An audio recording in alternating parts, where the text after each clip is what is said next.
Welcome to Islamic Life Coach School Podcast. Apply tools that you learn in this podcast and your life will be unrecognizably successful. Now your host, Dr. Kamal Akhtar. Hello everyone. Peace and blessings be upon all of you. Today we're going to talk about desirability as it applies to women, especially in regards to marriage and other close relationships. Desirability is the quality of being desirable. That's the Google definition. What we see mostly is that culture at large says femininity means to be desired by others. Culture of misogyny says that femininity means to be desired by men, to have worth. Putting both of these layers together, combined with a woman's empathic nature, being desirable translates into being able to serve men.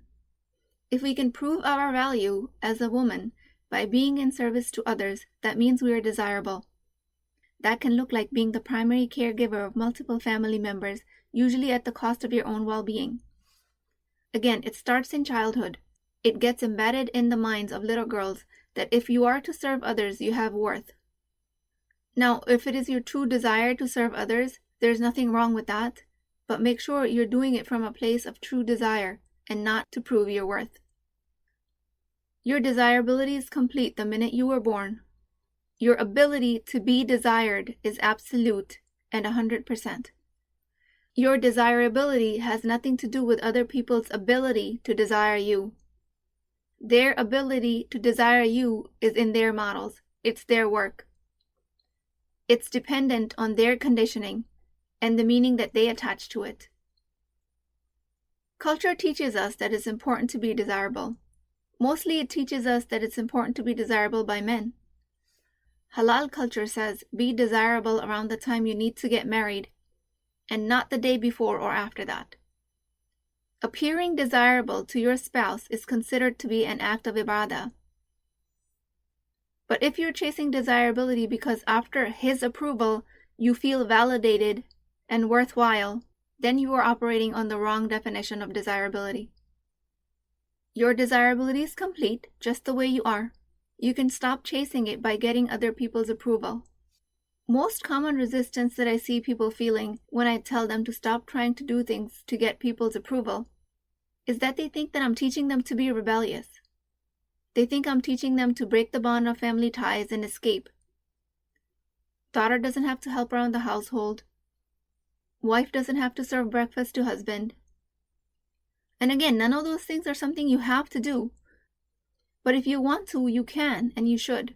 And my message is not an invitation for you to be disrespectful and rebellious. What I'm saying is that your service to others does not mean you are worth more or less.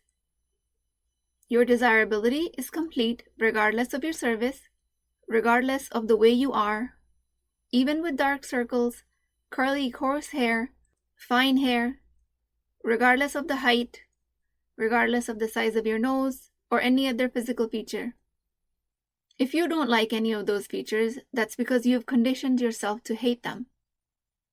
That does not affect your desirability. That is 100%. Other people's ability to desire you depends on their opinion about you.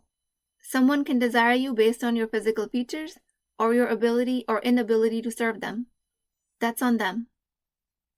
Now the question becomes, do you want to be desired? Is that your value? If so, how can you achieve that without losing sight of your 100% desirability and self-worth? There are lots of messages and celebrities out there for a woman to want to make herself desirable to other people. Based on this conditioning, the sentences in our mind becomes, I will be desired when I have children. I am not desired because of my physical features. My conditioning was that I'm not desirable because I'm too tall. Growing up, I was 5 feet 9 inches as a teenager, and I've been really skinny all of my life. I remember working in a research lab the summer I was getting married, and I weighed a total of 97 pounds. I was trying extremely hard to gain some weight because at that point I was underweight. I would load up my lunch tray at the cafeteria with as much food as I possibly imagined myself eating. One day, one of my research colleagues looked at my lunch tray and said, "You're going to eat all of that?" And I said, "Yeah, of course, I'm trying to gain weight." And they all kind of laughed. They said that it's a good problem to have. And they might have done it in good faith and lightheartedly. But I was absolutely seething inside. I was thinking, you don't know my struggles. Who are you to judge if that's a good problem to have or not? Being underweight was my real struggle. I was operating from my own conditioning where I was told directly and indirectly that it's not easy to find a husband for a tall girl. So imagine my torture when I was taught that my worth is tied to having a husband. Then I was taught I have to make myself desirable to find that husband. And then I was taught that my height and weight combination is not ideal to find that husband, which, by the way, I had no control over. Imagine the torture in my head. Imagine what I was going through when that guy told me that it's a good problem to have. And here these people were, laughing at my problem. Thinking back, I wanted to punch them in the throat, but don't worry, nobody got hurt that day. Imagine 97 pounds at 5 feet 9 inches. That's basically the weight of skin and bones, and maybe some organs, but definitely not muscle and fat.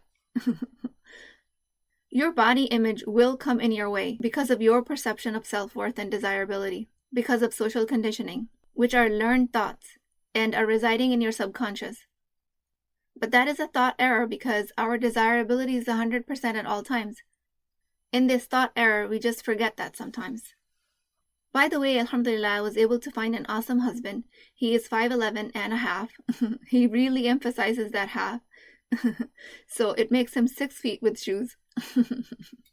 So while because of my social conditioning, I was trying so hard to find my self-worth by finding a husband, just so I could prove to everyone that I was worth something, I found a great guy, alhamdulillah, who also happens to be tall.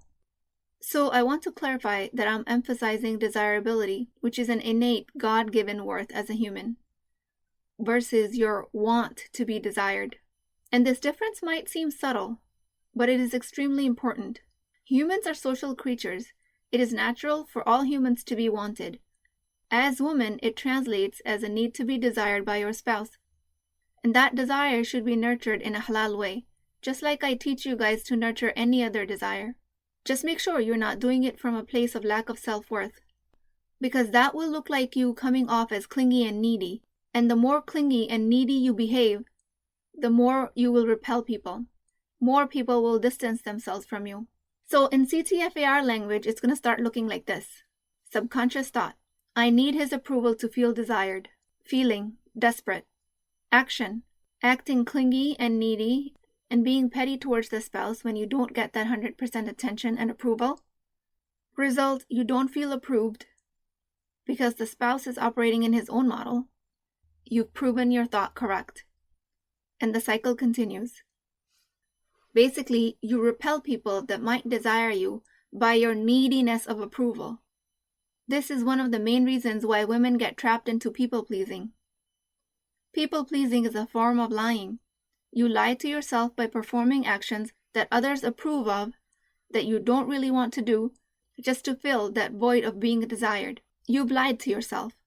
What you're essentially doing there is that you've sent a message that it's okay for them to desire you as long as you're complying to their rules. And the neural pathways that get locked in your brain are that if you continue to people please, you will be desired. Indirectly, you're conditioning them against you. So keep showing up in a way that is true to you. Otherwise, you're setting yourself a trap. Sometimes, in order to people please, we start presenting with our features to attract the right spouse. If you are presenting with your body, with your clothes, with your sense of style, even if you're presenting with your accomplishments, like with your education, with your money, or with your car, then you'll get attention based on those things. Based on how much of what you're showing, you will attract people who desire exactly that. The message here is, if you present with shallow things, you will attract shallow personalities. What is one attribute that you can attract by, and flaunt it as much as you want to attract the right spouse? That is the attribute of taqwa, your God consciousness. Belief in Allah and the Messenger. You cannot go wrong with using that as your magnet to attract the right personality. If someone is attracted to you on the basis of your spirituality and your religiosity, that means they also true that as a value. And when you hold Allah in the highest value, when you practice His message in its true meaning, then you'll show up for your marriage in the highest regard. Even in the toughest of times and in the worst of disagreements, you will still respect each other for the sake of Allah, because you have your akhirah to look after. That is that day of judgment when even the mother will forget their newborns. You think your spouse will be there to come and rescue you? You will be on your own that day, responsible to answer for how you showed up for your rights and responsibilities in your marriage. Imagine this. Two people come together in a marriage, presenting themselves as their true self and holding their religion in the highest regard. Both of these individuals have found their journey to fulfillment, their self-actualization, which, by the way, is a journey, not a destination. And when those individuals come in union of a marriage to evolve and grow together, that's the recipe of a truly fulfilling marriage. Aren't you just in awe of this design? SubhanAllah.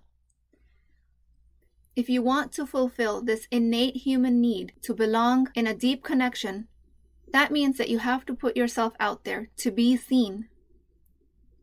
So you can choose and be chosen to belong. But we can't be seen if we don't show up as who we are. We keep ourselves from being seen and known because of the fear of rejection. When we show up to be seen and known, we will have our hearts broken. Heartbreak from rejection in Islamic Life Coach School language means you put yourself through thought work. In finding a right spouse, you put effort and energy. The partner's actions and beliefs didn't align with yours, and the partnership didn't work out no matter how long it was. Your thought work and your belief system fell apart. You made the mistake of connecting your feelings to a circumstance. You were in thought error. Heartbreak is basically just a good old thought error. That's okay. As humans, we get to make these mistakes. You get up from this slip up, put thought work in it, and start all over again. Heartbreaks can be fixed. How long do you think you have to repeat this cycle? For as long as it takes.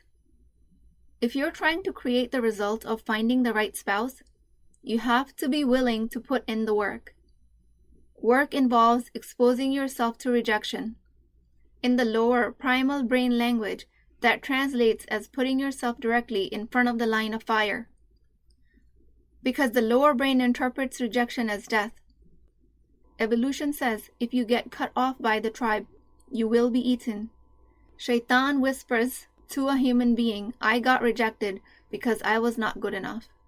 If you can overcome this mind drama by doing your due diligence and thought work, and you keep showing up to be accepted and be accepting of others with all of their flaws and all of their benefits, recognizing that they're on their journey, all of the while keeping in mind the risk of rejection, you will find the right match. How do I know that? Because the only time you would have failed is if you quit this process. Otherwise, you're guaranteed to win, inshallah. With that, I want to pray to Allah subhanahu wa ta'ala to grant us energy during these efforts, to whoever is in this journey, to grant us the right spouse who uplifts us and our iman, so two Muslims can evolve together, and the families can benefit, and the family structure prospers, and the individual prospers, and the society thrives, so that we can be successful in this world and the next, inshallah. I will talk to you guys next time. If you're interested in getting coached by me, I'm offering a very affordable opportunity to do that with Wisdom Wednesdays. This is not a course, not a lecture. This is an opportunity for live coaching, real change with Islamic adab and etiquette. You do not need more information. You actually need a space to create change. At $19.99 a month, which is the price of takeout dinner, you as a Muslim woman will create confidence, intimacy, and connection without shame or fear of judgment, because your privacy is my highest priority. So join at www.islamiclifecoachschool.com, resources, Wisdom Wednesdays. I'll see you inside, inshallah.